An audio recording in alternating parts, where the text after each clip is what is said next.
those announcements will come out with the rules for. Oh, and just back on that. And so once the rules go out, we'll be holding engagement to review those with the public, either the week of the 25th or April 8th. Just I'll be out that first week of April.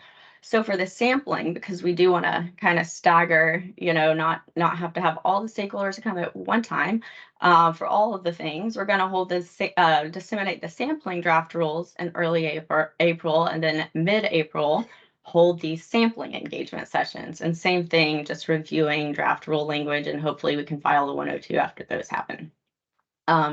So with regards to a new rule project that Denise will be working on, it's about cannabis payment flexibility to allow checks to be mailed within 3 business days. I'm sorry, this is Daniel's working on this. And so we may send out a survey to get information from folks. We're trying to figure out what that engagement looks like, but we're looking at filing the 101 on April 10th, and then the 102 would be filed likely in June. So Denise is working on the minors on premises project, and she will be presenting the 101 to the board at the next meeting on March 27th. And we expect a lot of stakeholder engagement for this, just because we have received a lot of comments and they are varied and how people feel about this. And so we'll go ahead and say that June is the, oh, I'm sorry, she already did the 101. We'll say June is the 102 filing date. So we may be able to make it sooner, but we'll see.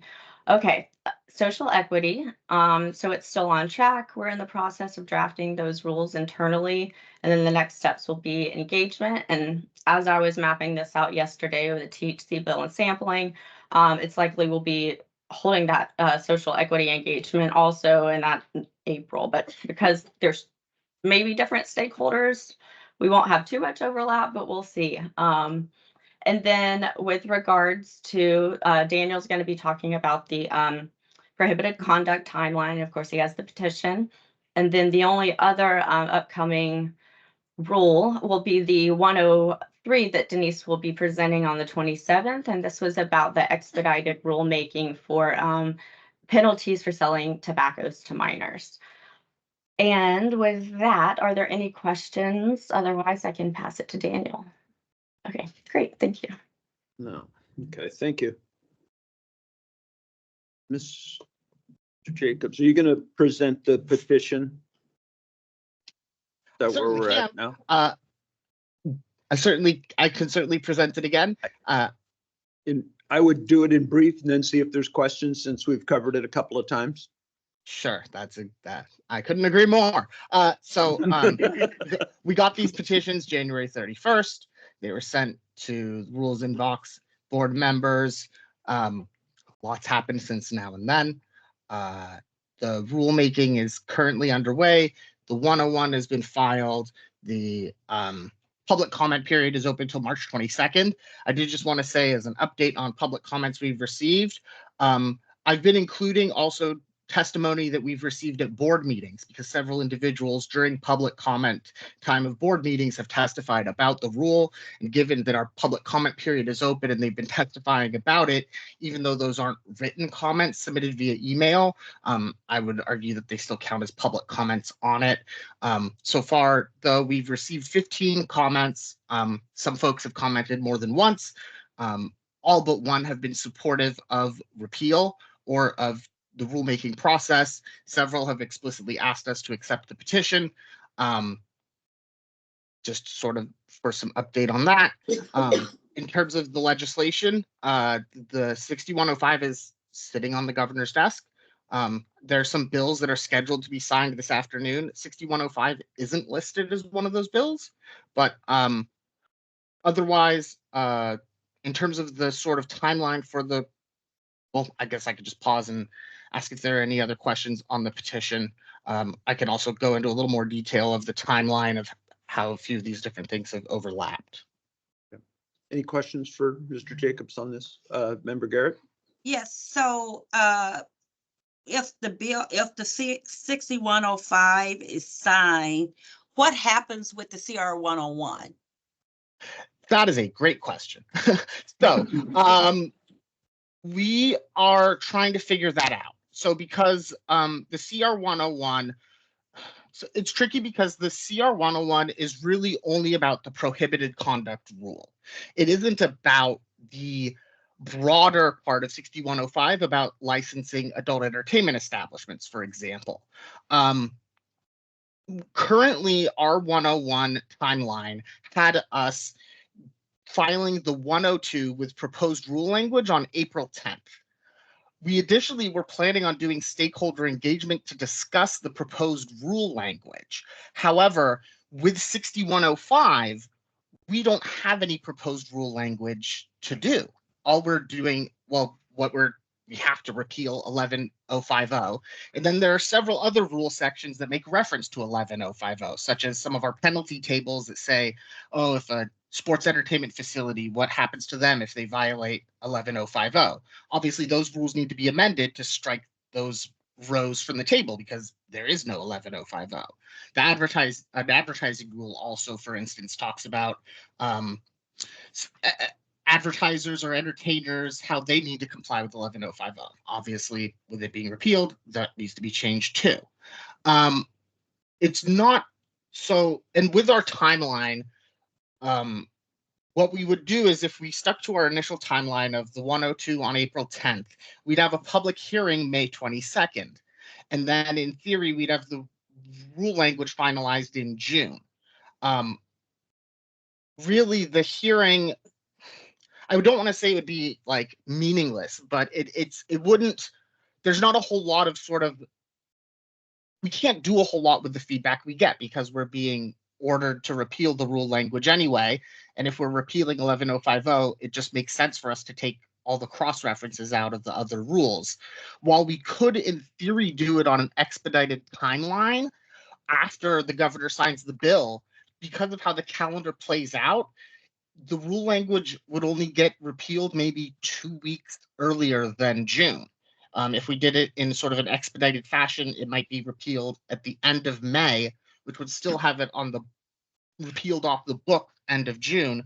I do just want to say that I'd seen some reports in the news about plans for establishments to host events with adult entertainment. The rule is still on the books. Under no circumstances will the rule be repealed by next weekend. But in terms of what's going to happen to the 101, the rules team, we're still in the process of figuring out. It might make most sense for us to just stick with our initial timeline because that still has it repealed by June, which is consistent with 6105 being signed. I will also say 6105, while it tells us to repeal the rule, it doesn't say we have. It doesn't say when. It doesn't say we have to do it immediately. Obviously, we want to do it as quick as possible, but it doesn't tell us you have to repeal it immediately. The other two, the sections that they talk about being effective Jan 1, like Justin had mentioned yesterday, those are for those other sections. But the repeal section is effective, like most other legislation, 90 days after it's signed. So having it repealed, whether it's by beginning of June or 2 weeks earlier by end of May-ish, we're still consistent with the legislation. I know that was a lot of information, so feel free to follow up if any of that was confusing. No, thank you.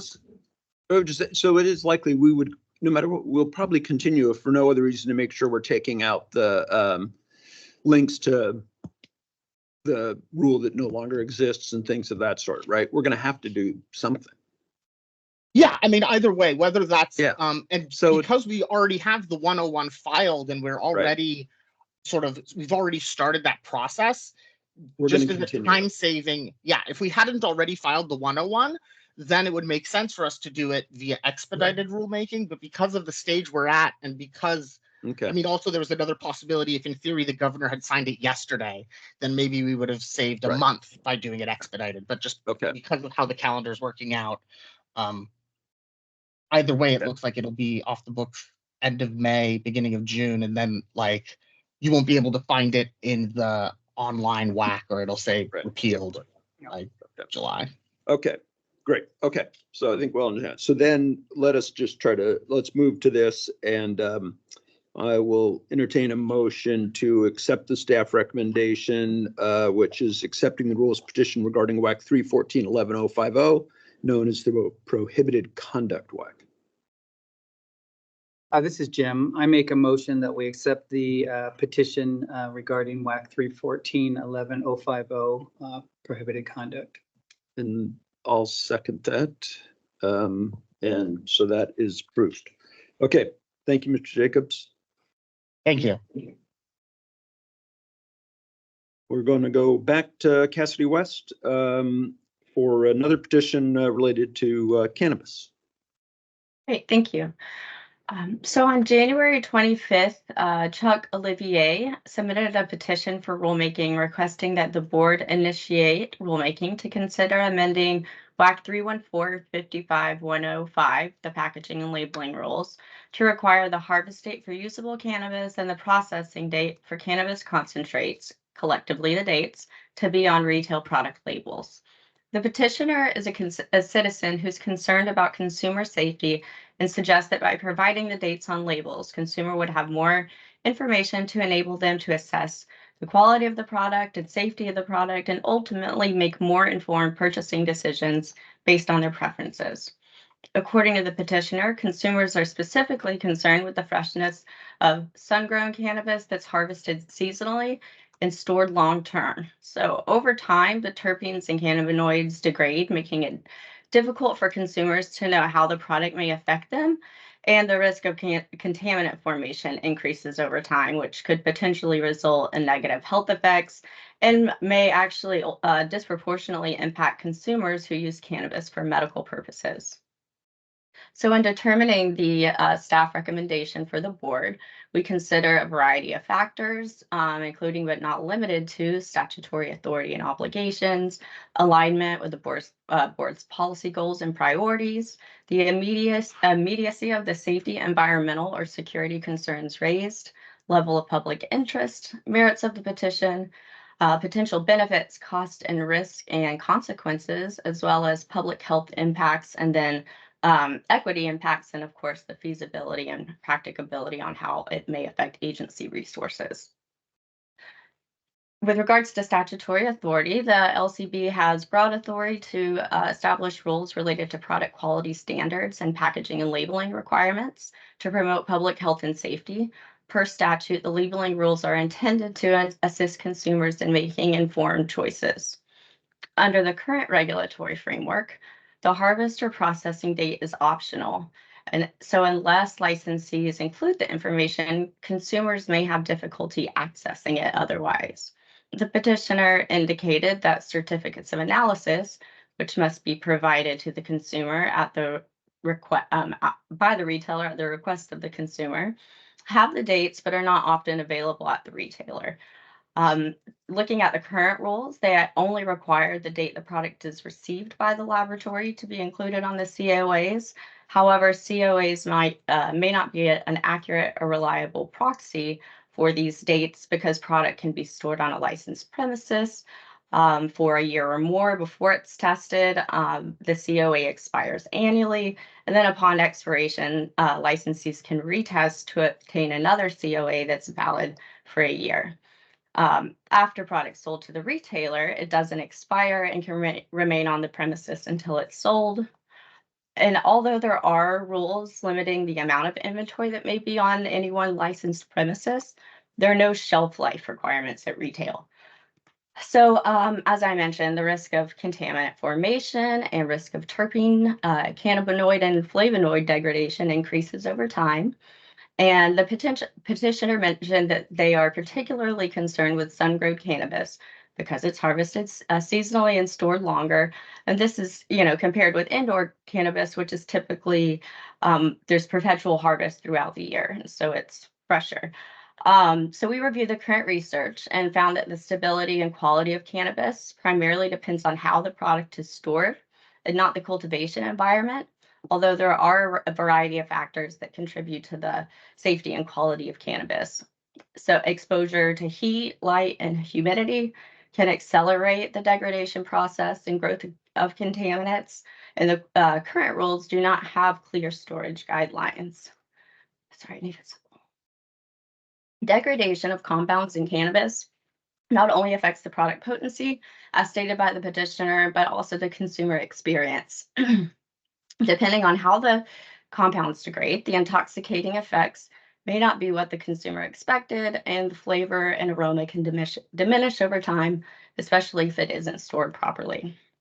With regards to the product safety and potential health impacts, although there is no evidence that the plant pathogens and mold can significantly impact the quality and safety of cannabis, they can significantly impact the quality and safety of cannabis. The specific prevalence rates of these health issues among cannabis users is not well documented.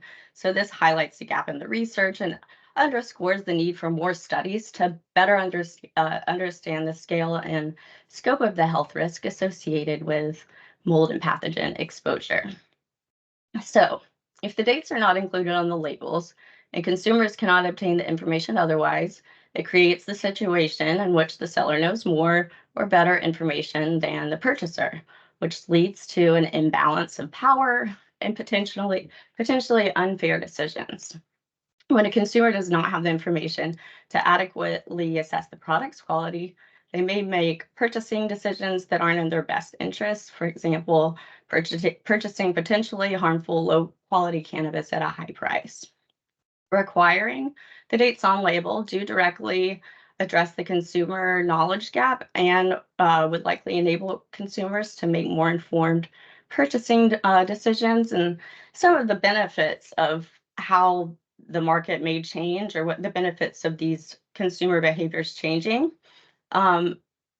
If the dates are required on label, it may benefit cannabis businesses by enabling them to make more informed decisions, which would ensure better, more fair competition and effectively allocate resources to ensure efficient operations and customer satisfaction. This is especially important to consider given the current state of the cannabis market and decline of prices, and for social equity applicants who are at a competitive disadvantage already compared with the operators who compared with existing operators because they're entering into the market 10 years after legalization.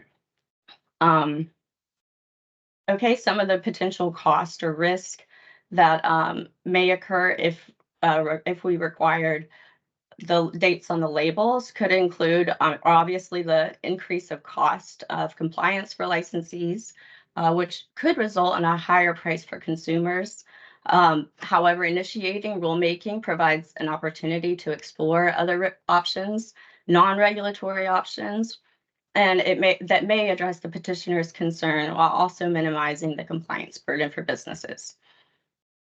So one of the big things too, and not just looking at social equity, but socioeconomic equity. So if there are increased costs to businesses that ultimately get transferred to the consumer, it may have an impact on disproportionately impact low-income consumers who rely on affordable options.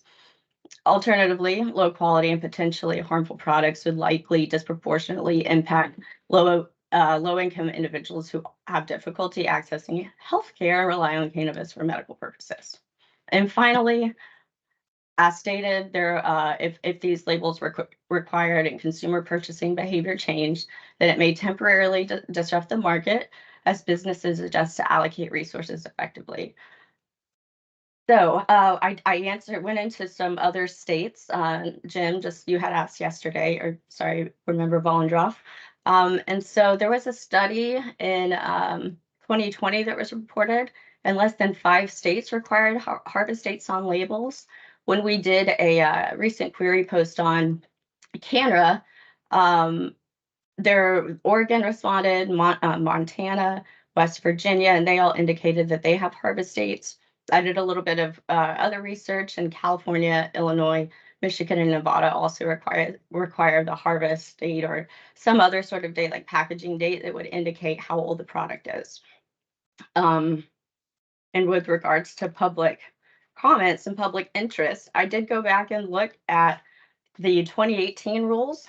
And the prior concern, actually, interestingly enough, was the concern that consumer behavior would change if people looked at the dates only, because they would be purchasing based on freshness, which may be misleading and therefore disproportionately impact outdoor growers. However, you just heard that the benefit in consumer behavior actually may be positive. And then for this round, we did receive a few comments that were in support, but no comments against of the including the labels. So with that, the petition raises important considerations regarding consumer transparency and the potential public health benefits. A thorough rulemaking process informed by stakeholder input and feasibility studies will be crucial for reaching a well-informed decision regarding requiring these dates on labels. Initiating the rulemaking, like I said, provides an opportunity for us to explore other options that can address the petitioner's concern while also minimizing cost to businesses and the disruption to the market. So, given the potential health benefits, alignment with board goals, and consumer interest, the Director's Office staff recommends that the board accept the petition for adoption, repeal, or amendment of the rules related to product labeling requirements and initiate rulemaking proceedings consistent with the APA. It's a long one. Thank you. I'm happy to answer any questions. Member Garrett? And you covered that you did, so you did go back, because I remember in 2018, packaging and labeling was a huge take on for us. And we worked with public health and the community and on to come up with what we came up with. And a lot of it had to do with too much stuff on the package. So you did go back and you looked at all of that, the comments and how they went into creating the packaging and labeling rule. And my question, which you might not be able to answer today, do we know if there's been any issues based on not having that on the package? Has health said people have gotten contaminated or whatever that is product? So when we looked at the research, like I said, the prevalence rate of how cannabis products are affecting people negatively health-wise is just so limited. And the reporting systems are not, they could be improved in the states. And so to answer your question, we really don't know if there's harmful effects occurring, but I will say that a lot of consumers reached out. So it does seem to be a concern, not only in the consumers who reached out this time, but last time as well. Okay, thank you. Mm-hmm. Thank you, Cassidy, for that briefing. And Member Garrett, I think that was a really good question around what have we seen? Has this been a problem? Because I had a similar question. But I think about this from the perspective of the consumer and consumer knowledge. And I don't see any downside to accepting the petition from my perspective. All we're doing is exploring it. It gives opportunity for us to hear from all sides and potentially come up with solutions that don't add costs, but also give consumer more information about harvest date. I've mentioned this about apples. I'm always interested in how old apples are, because sometimes you buy them and it's like, okay, this is last year's apple, I can tell. And although this is not exactly the same thing, it's all about consumer knowledge and giving consumers that information. So that's all the comment. Yeah, I largely agree. You know, I will say the comment that we've gotten about this, that this isn't our top priority. That's true. It's just not our top priority. And I do think that's really on your shoulders, Ms. West, and your team, which is how do you triage all the different ones you have, because of what you're working on. This doesn't necessarily rise to the top in my book, and wouldn't want us to lose it. And I also do really wonder about what happens between indoor and outdoor grow, and I don't think we want two sets of rules. But then even just having one set, it seems like could have the same impact, which is people shopping by date when that, may not really be a driver of quality or safety. So I guess I'm okay with us accepting it so we can look at that. But I think we really have to think, is there a threshold level of data that we want to see about what the potential downsides of people buying old weed is before we move ahead with it, if that makes sense. Yes, yeah, absolutely. And the research on the quality of indoor and outdoor was very scarce. Most of Yeah. it did focus around those storage conditions. And so, and speaking of alternatives, maybe a solution is just changing the storage rules and not Right. even touching, so we could get creative with that. Right. And we did have the conversation about extending the life of the testing certificate as well, and what that would do. And, I think we need to look at it a little bit holistically, if you will. And let's just make sure that there's a real problem that we're addressing if we decide to move forward. But that's why we do all the work. So, well, I should say that's why you do all the work. So we'll do that. And with that, then, is there a motion to accept the staff recommendation to approve the rules petition to amend WAC 314-55-105? This is Holly. I move that we accept. Okay, Ms. Second. Jim, I second. Great, then that's approved. Thank you, Ms. West. Alright. Appreciate the work All today. right. Thank you. Okay, that brings us to general public comment. This is where everybody who has signed up has up to 4 minutes to speak to the board. We ask that people limit their comments to LCB business and refrain from any personal attacks, of course, or going too far off topics. I'll try to mention if somebody has gone too far. Of course, we ask all speakers to be respectful. We also ask the people in the audience to be respectful. In this room, that's just a reminder that the speakers and the ceiling are very sensitive. Pick up crumpling paper, cell phones, of course, and side conversations. So if you need any of that, step outside while people are talking, if you will. If you're one of the people signed up online, after I call your name, it'll just take a few seconds for us to connect you. So we'll be patient if you'll be patient. When you have 30 seconds left of your 4-minute period, Dustin will step in to make sure your time is just about up. And then right at 4 minutes, we'll ask you to finish up. So with that, the first person we have signed up online is Sammy Sutton.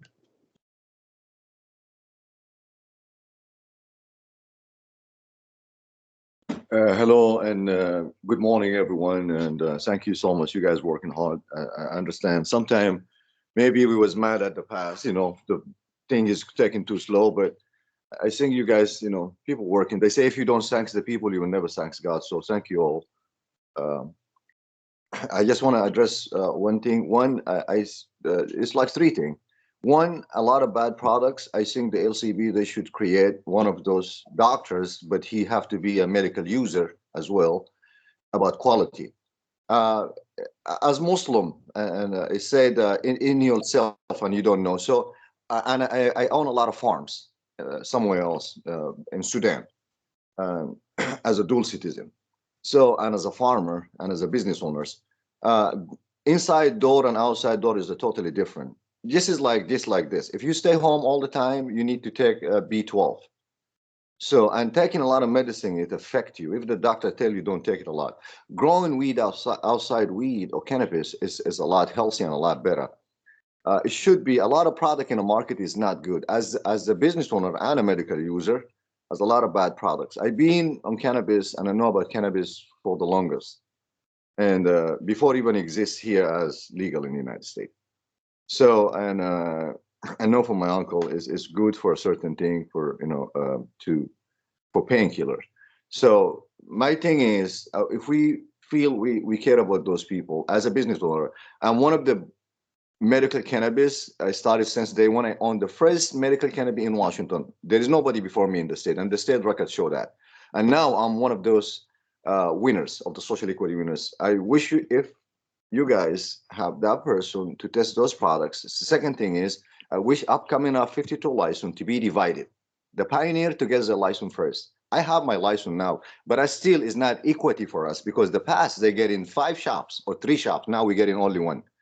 Second thing is it should not be no restriction on inside the company to move the percentage. That's a guardian. We are over 18. We should not be to be guard that way. The other issue is the work on commerce, they way delay. And they, even I spoke to Elijah Moon, he don't even know what's going on. This is about security location, not to tell me how to be success. This is hurt our feeling because we've been in a business. Most of us, we pioneered, we know what to be success. We know how to operate a business because we had a business in the past. We've been forced out. So we know this is not, this legislator is a past legislator and you guys want to make it better. But if you guys want to make it better, we should be respected on this one. There is no one want to sell anything to anyone. This is for to help people. Me personally, I don't even want that money for myself. I want it for the community and for others. And I brought people to the company before even this. I have people I brought to the company. I don't even know about this for the longest. So at the end of the day, if you help the people, God will help you. If you help the people, people choose you. That's why I have a lot of support. That's why they have me in King 5 News.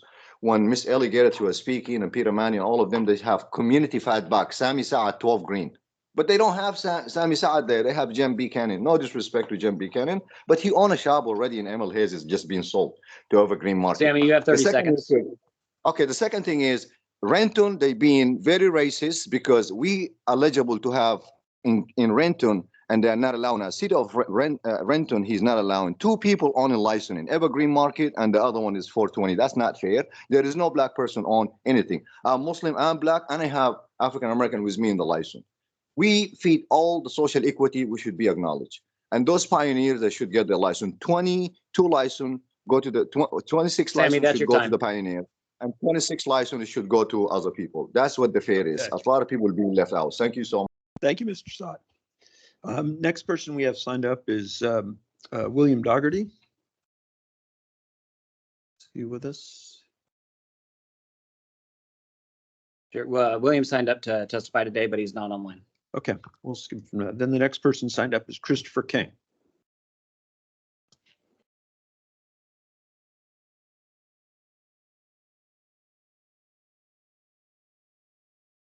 You should be, go ahead, Mr. King. Terrific, then I'll go right ahead. So, guys, I don't know where to start really, but basically it's all about lies, okay? And let's start though in solidarity with my brother Peter Manning, who recognized the fundamental lie of Dennis Turner and Cloud9 Cannabis over there in Arlington last week. He followed my presentation and he vetted it and he said, yep, that's garbage. And again, this is the type of thing that you do, though. You partner up with people who have nefarious backgrounds, like Dennis Turner does, as a finding of law in Greider versus Quinn, again, which I've told you about repeatedly. And then you have the Khalifa guys, the Widmer family, the guys who hid the Porsche, hid the Rolex, had millions of dollars in fraud charges against them, findings of fact, lied to the U.S. trustee and lied to you. And they're getting multiple licenses, like Sammy just said, like 4 or 5 licenses, 4 or 5 shops out of 1 license. Okay. And the black folks are just struggling to get anything going. All right. And by the way, as Peter brought up last week, and Peter and I have more in common than not. All right. So I'm going to bury the hatchet on that other lawsuit because I still disagree with him, but he's my brother and brothers are allowed to disagree. We agree about much more than we disagree. And bottom line is I can still file that suit again if I want to because the court dodged the question. Yeah, they like to do that anyway. I find that the media and the courts just do whatever you want them to do. Now, Dave Postman, I know you're a former political writer for the Seattle Times. I'm sure that has nothing to do with it. But anyway, here's the thing. These stories, Khalifa and the charade that's going on in Arlington, these are newsworthy things. But for some reason, the media around here can't seem to catch a clue. And what we have is Gregory Foster asking for more information. I give it to him, then nothing happens. I've had all these reporters from King 5, including Eric Wilkinson, call us, me, Libby, Kevin, Sammy. They call us, and then they never want to write what we tell them, okay? Now, you know I ran a weekly newspaper, a statewide Cincinnati edition of the Ohio Call and Post, and then I was a daily reporter for the Indianapolis Star. I've been around the block, and I know when there's a silent freeze. This whole thing is a silent freeze. This agency is a lie. You were brought up. This agency started because the state needed money in the first place. You know, the mortgage crisis had hit, and I knew this because I used to write for WAMU, all right, and Chicago Title. So the state was broke. You needed money. You bring in the LCB, so you get tax on weed now, all right, and you sold the liquor stores, and so you needed money to replace the income that was lost to that. Even just all it was just crazy, and so everything this LCB is just fraught with lies all the way through. And he's a shot of disinfectant bigger than I can't even possibly believe. And I can't even get the CV of your director, but no journalist talks about that. What kind of universe are we living in? A parallel universe? Because that's not the way I grew up as a journalist. The CV of a corporation or of a public entity provides his or their CV. It's crazy. And you got mum's the word. Everybody's looking around. Look, King guy's crazy. Then I get this chick, Marilyn Mack, writing me. And she's telling me, oh, yeah, talk fast and you attack. I can't hear you. Okay. That's Christopher, you have 30 crazy. seconds. People hear me just fine. I got awards for public speaking. And then you have also the lie that Rick Garza told Kevin Shelton about not knowing about Vince Sears when we have from early January of the year before Garza wrote him a stalking complaint from your files. You released this after the court dismisses the lawsuit against that Kevin brought against the LCB in your 10th installment, as you like to drag things out. This agency is nothing Christopher, but that's a your lie. time. Goodbye. See you next time. Comments. Yeah, sure. Did William Dougherty join? Let me check.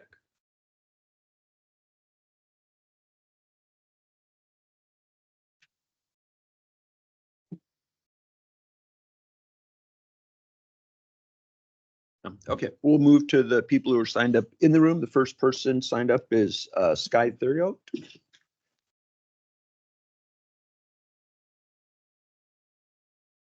Hi, board members, staff, and members of the public. I'm Sky Theriot, and I stand before you today with profound gratitude for the board's decisive action in accepting the petitions to amend or repeal 314-11050 or the prohibited conduct rules. And I want to speak to the meaningful impact of having public comment periods, especially in this time where it may seem unfruitful. While the initial inspection of the value of stakeholder engagement may seem like an unfruitful step, giving any community a chance to voice their concerns does more than inform policymaking, but also provides a space for citizens to share their experiences and the impact of this rule for the public record. Ultimately, this helps to improve public participation and establish trust with entities that may not have that trust already. Acknowledging the historical context of governmental agencies' involvement in systemic discrimination, I commend the board for your departure from the convention when the rules have demonstrably perpetuated harm against marginalized communities. Today marks a pivotal moment, signaling a renewed commitment by the Liquor and Cannabis Board to fair and equitable rulemaking processes. By embracing these changes, we pave the way for future leaders to engage with structures previously overlooked, fostering a culture of inclusive leadership and progressive governance. While there is still much ground to cover, today's decision represents a significant stride towards dismantling discriminatory practices within Washington State's law enforcement framework, and I extend my deepest appreciation for your swift and thoughtful consideration of the issues at hand. Together, we can continue our collaborative journey towards building a more just and equitable state. Thank you. Thank you. Next person signed up is Eric Kotz. Thank you, Liquor Cannabis Board. I'd originally come up or planned to request the Liquor Board accept the petitions requesting the full repeal of the prohibited conduct WAC 314-11050, but you just did that, and thank you for doing that. While I didn't have the opportunity to submit my own petition, I'm friends with most of the petition submitters, and I know they'll appreciate the board accepting it. Now that the petitions have been accepted, I'd like to ask the board to swiftly and fully repeal WAC 314-11050 on the soonest possible timeline. I believe that means the CR 102 be filed on April 10th and ultimately have an effective date of July 6, 2024. Swift action in this way would honor the petitioner's intentions when they filed the petitions. Just please fully repeal that WAC, and thank you. Thank you. Next for Senate, Peter Mann.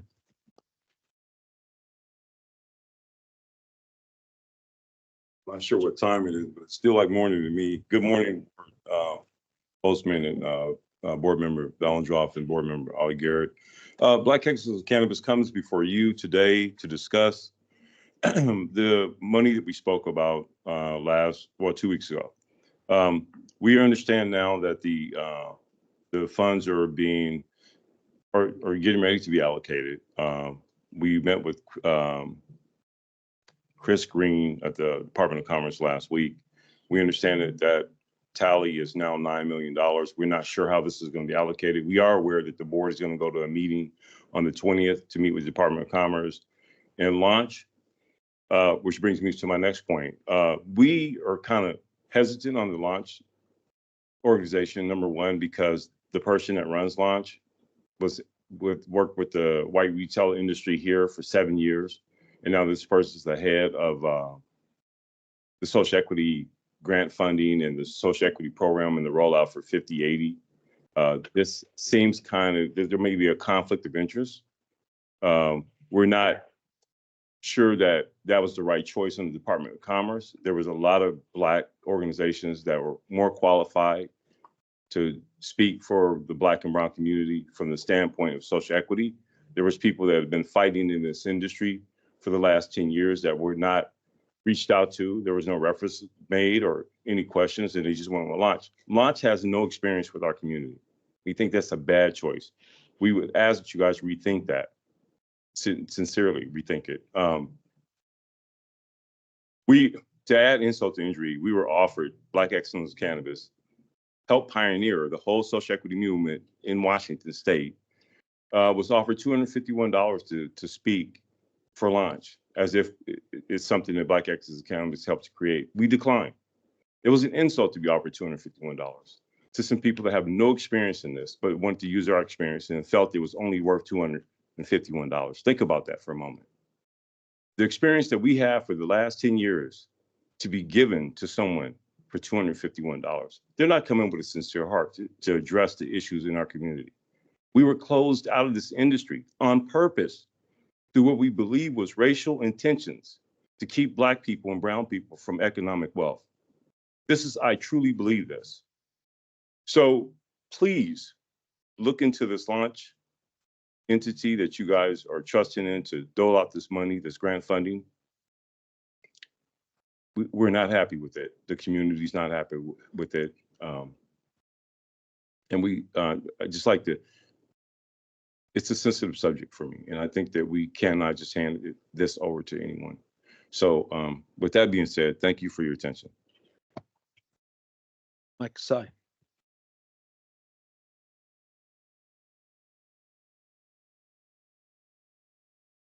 Morning, Chair Postman, Board Member Valendroff, Board Member Garrett, community members. My name is Micah Sy with Emerald City Collective. I was the first downtown Seattle dispensary in 2010, unjustly shut down.